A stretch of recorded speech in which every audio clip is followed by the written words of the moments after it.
అందరికీ నమస్కారము. మా యొక్క ఈ ఛానల్ ద్వారా ఎన్నో న్యాయస్థలాల ద్వారా వీడియోలు అందిస్తున్నాం. మీరు చూసిన తర్వాత లైక్ చేసి సబ్స్క్రైబ్ చేసి షేర్ చేయాలని కోరుకుంటున్నారు. నా పేరు D Ramareddy, advocate, ex president, criminal court bar association, ex public prosecutor, high court, state of Telangana ఉద్యమంలో 2001 నుంచి ఉండి కూడా వేల కేసులు వేసాం కనుక ఉద్యమకారులు కానీ, పార్టీకి సంబంధించిన నా క్లయింట్లు కానీ, నా ఫ్రెండ్స్ కానీ ఇంతమంది నన్ను అడుగుతూ ఉంటారు. ఈ మధ్యకాలంలో క్రిమినల్ లా మొత్తం చేంజ్ అయిందంట కదా సార్ అని చెప్పేసి అడుగుతూ ఉంటారు. ఆ క్రిమినల్ లా చేంజ్ అయినప్పుడు మనం పోలీసులు అరెస్ట్ చేసినప్పుడు బెయిల్ ప్రొవిజన్స్ ఏమేమి ఉందా సార్ అని చెప్పి అడుగుతూ ఉంటారు.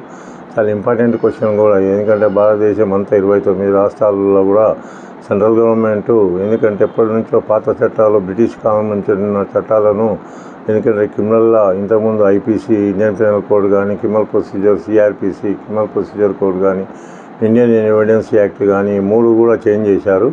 ఈ 3 కూడా క్రిమినల్ లాలో ఎందుకంటే మూల స్తంభాలు అనమాట. ఈ బిఎన్ఎస్, బిఎన్ఎస్ఎస్, బిఎస్సి అని 3 చట్టాలను దాని ప్లేస్లో 3 ప్లేస్లో తెచ్చారు కనుక ఎందుకంటే భారతదేశం అంతా కూడా ఎందుకంటే ఈ 3 చట్టాలు 2023లో పార్లమెంట్లో పెట్టి బిల్లు పాస్ అయిన తర్వాత రాష్ట్రపతి ఆమోదం పొందిన తర్వాత బిల్లు యాక్ట్లు మటుకము 2023లోనే వచ్చాయి. బిఎన్ఎస్ యాక్ట్ అని, బిఎన్ఎస్ఎస్ యాక్ట్ అని, బిఎస్సి యాక్ట్ అని.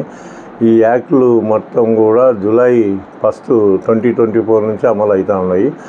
జూలై 1 నుంచి 29 రాష్ట్రాలలో కూడా ఎందుకంటే ఎవరైనా నేరాలు చేస్తే, ఎవరైనా క్రిమినల్ అఫెన్సెస్ చేసినప్పుడు అఫెన్సెస్ ఇంతకుముందు ఐపీసీ కింద రిజిస్టర్ చేసేవాళ్ళు. ఇప్పుడు జూలై 1, 2024 నుంచి ఎవరైనా అఫెన్స్ చేసిన వాళ్ళు బిఎన్ఎస్ యాక్ట్ కింద నేరాన్ని బట్టి ఎందుకంటే దాని కేసులు ఎఫ్ఐఆర్ రిజిస్టర్ చేసి తర్వాత వాళ్ళని అరెస్ట్ చేసి రిమాండ్ చేస్తున్నారు అనమాట. ఈ ప్రొసీజర్ అనమాట. అన్నీ క్రిమినల్ స్టెప్ బై స్టెప్ ఉంటాయి.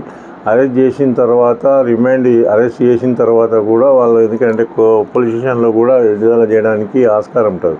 7 years బిలో ఉన్న పనిష్మెంట్లను ఎందుకంటే అతను వేరే నేరాలు కూడా చేయలేదని అనుకున్నప్పుడు ఎందుకంటే ఇంతకుముందు 41A ఇచ్చేటోళ్ళు ఇప్పుడు 35(3) కింద క్లాస్ 3 కింద నోటీస్ ఇచ్చేసి వాళ్ళని విడుదల చేసి దానికి ఎందుకంటే జవాబు ఇవ్వమని చెప్పేసి మీ మీద ఇట్లాంటి కేసులు ఉందని కూడా విడుదల చేయడానికి ఆస్కారం ఉంటాయి. పోలీసు వాళ్ళు అరెస్ట్ చేసినప్పుడు ఎందుకంటే కగ్నిజబుల్, నాన్ కగ్నిజబుల్ అని 2 ఉంటాయి అఫెన్సెస్ క్రిమినల్లా. కగ్నిజబుల్ అనే దాంట్లోనే కంపల్సరీ అరెస్ట్ చేస్తారు. నాన్ కగ్నిజబుల్ అఫెన్సెస్ ఉన్నప్పుడు అరెస్ట్ చేసినా కూడా వాళ్ళు ఎంబడే రిలీజ్ చేస్తారనమాట. అఫెన్సెస్ని బట్టి దాన్ని అనుకో అని చెప్పేసి భారతదేశం అంతా కూడా ఈ అఫెన్సెస్ అనేది చాలా ఇంపార్టెంట్. కగ్నిజబుల్, నాన్ కగ్నిజబుల్ అనేది కగ్నిజబుల్ ఎందుకంటే బెయిలబుల్ ఉంటుంది, నాన్ బెయిలబుల్ ఉంటుంది అనమాట. అందుకో అని చెప్పేసి మనం ఇంతకుముందు కూడా వేరే వీడియోలో కూడా చెప్పాము. అందుకో కగ్నిజబుల్లో బెయిలబుల్, నాన్ బెయిలబుల్ ఉంటాయి కనుక నాన్ బెయిలబుల్ అంటే ఇమీడియట్ 3 years లోపల ఉన్న పనిష్మెంట్లు అన్నీ కూడా బెయిలబుల్ కింద వస్తాయి. 3 years అబవ్ ఉన్నాయి అన్నీ కూడా నాన్ బెయిలబుల్ కింద వస్తాయి. నాన్ బెయిలబుల్లో కూడా 7 years బిలో ఉన్నాయి ట్రయబుల్ బై మేజిస్ట్రేటు. ఆ ట్రయబుల్ బై మేజిస్ట్రేట్ ఉన్నప్పుడు మనం ఎందుకంటే 437 కింద ఇంతకుముందు వేస్తున్నాము. ఇప్పుడు 437 ప్లేస్లో 480 బిఎన్ఎస్ఎస్ యాక్ట్ కింద వేసుకోవాలన్నమాట. 436 బెయిలబుల్ అయితేనేమో 478. ఎందుకంటే యాంటిసిపేటెడ్ బెయిల్, ముందస్తు బెయిల్ వేసుకుంటేనేమో ఇంతకుముందు 438 కింద వేస్తాము. ఈ 438 లేదన్నమాట, 482 కింద వేసుకుంటాము. మళ్ళీ 430 సెషన్ ఎందుకంటే 7 years అబౌవ్ ఉన్న నాన్ బెయిలబుల్ అఫెన్సెస్ అన్నీ కూడా ట్రయబుల్ బై సెషన్ కనుక ట్రయబుల్ బై సెషన్ కోర్టులో మనం ఎందుకంటే ఇంతకుముందు 439 కింద వేస్తున్నాము. ఆ 439 ప్లేస్లోనే ఇప్పుడు ఎందుకంటే 483 వచ్చిందన్నమాట బిఎన్ఎస్ఎస్ యాక్ట్. ఇవన్నీ కూడా చాలా ఇంపార్టెంట్ అన్నమాట క్రిమినల్. అందుకని బెయిల్ అనేది అరెస్ట్ చేసిన తర్వాత ముద్దాయి కానీ, అక్యూజ్డ్ కానీ జైలుకు పోయిన తర్వాత నాన్ బెయిలబుల్ కింద మనం బెయిలబుల్ అఫెన్స్ అయితేనేమో సేమ్ డే బెయిల్ ఇస్తారు. అప్పుడే అది మ్యాండేటరీ అనమాట. పోలీస్ స్టేషన్ ఇవ్వచ్చు. వాళ్ళ పోలీసు వాళ్ళు ఏదట్లయితే కోర్టులో ప్రొడ్యూస్ చేసినట్లయితే జడ్జి గారు పరిశీలించి ఇది బెయిలబుల్ అఫెన్స్ అని అనుకున్నప్పుడు, భావించినప్పుడు ఆ బెయిలబుల్ అఫెన్స్లో కూడా లార్డ్షిప్స్ ఎందుకంటే మనం ఒక పిటిషన్ పెట్టుకొని 478 కింద పిటిషన్ పెట్టుకుంటే ఇమ్మీడియట్లీ కండిషన్ బెయిల్ అంటే షూరిటీలు పెట్టి మీ దగ్గర షూరిటీలు ఉంటే రిలీజ్ చేయడానికి వస్తుంది. వాళ్ళ బీదోళ్ళు కానీ పూర్ ఫ్యామిలీ ఉన్నప్పుడు కూడా దాని మీద పర్సనల్ బాండ్ రిలీజ్ చేయడానికి ఆస్కారం ఉందన్నమాట. లార్డ్షిప్స్ యొక్క జడ్జెస్, న్యాయమూర్తుల యొక్క డిస్కషన్ మీద ఉంటుంది. వాళ్ళు ఎందుకంటే షూరిటీలు ఇస్తేనేమో ఇమ్మీడియట్గా రిలీజ్ చేస్తారు. లేకుండా అమౌంట్ పెట్టుకొని షూరిటీలు కానీ, మీరే గవర్నమెంట్ ఎంప్లాయీ కానీ మీ యొక్క ఇంటి కాగితాలు కానీ ఇవన్నీ పెట్టినా కూడా రిలీజ్ చేయడానికి ఆస్కారం ఉంటుంది. ఇంట్లో 437 అంటే చాలా ఇంపార్టెంట్ ఇది, ఎందుకంటే 7 years బిలో ఉన్నది పనిష్మెంటు. ఇందులో ఎందుకంటే బెయిల్ ఇవ్వచ్చు ఇవ్వకపోవచ్చు సేమ్ డే.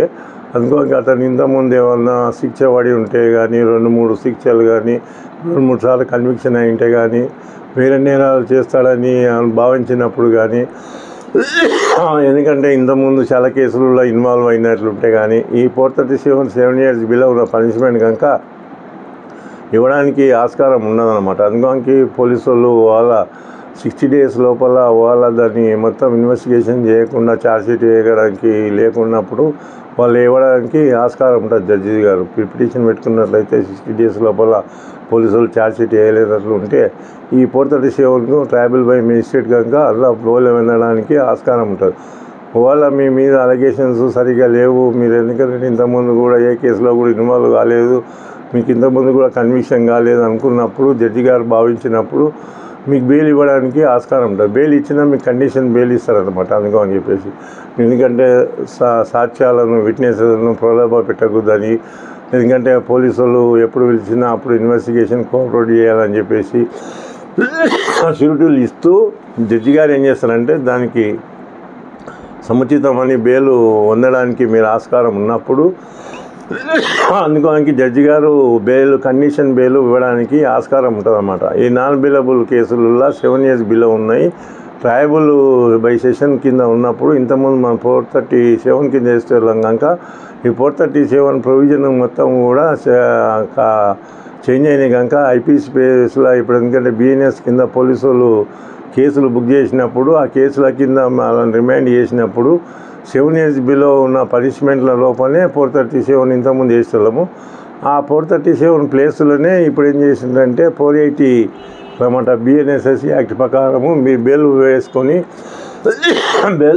బెయిల్ పొందడానికి ఆస్కారం ఉంటుంది.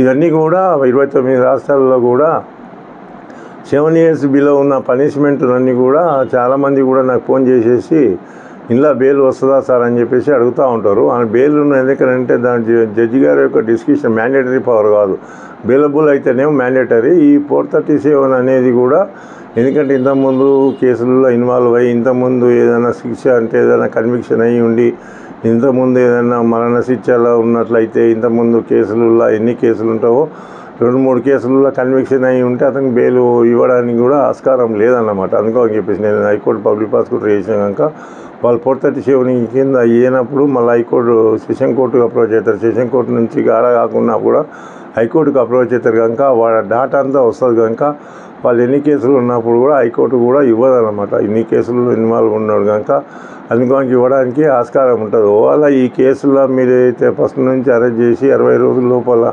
పోలీసులు ఇన్వెస్టిగేషన్ చేయనట్లుంటే 60 days లోపల దాంట్లో బెయిల్ పొందడానికి ఆస్కారం ఉంటుంది. మీరు బెయిల్ పిటిషన్ పెట్టుకున్నట్లయితే కండిషన్ బెయిల్ కూడా అది కూడా ఎందుకంటే పోలీస్ స్టేషన్కు అపియర్ కావాలి, కండిషన్స్ అని జడ్జి గారు ఏ రకమైన కండిషన్స్ పెడితే ఆ రకమైన కండిషన్స్ మీరు కంప్లై చేయాలన్నమాట. అందుకని చెప్పేసి ఈ 437 కింద బెయిల్ ఇచ్చినప్పుడు కంపల్సరీ కండిషన్స్ ఉంటాయి. 436 కింద ఎందుకంటే కండిషన్ పెట్టారు జనరల్గా.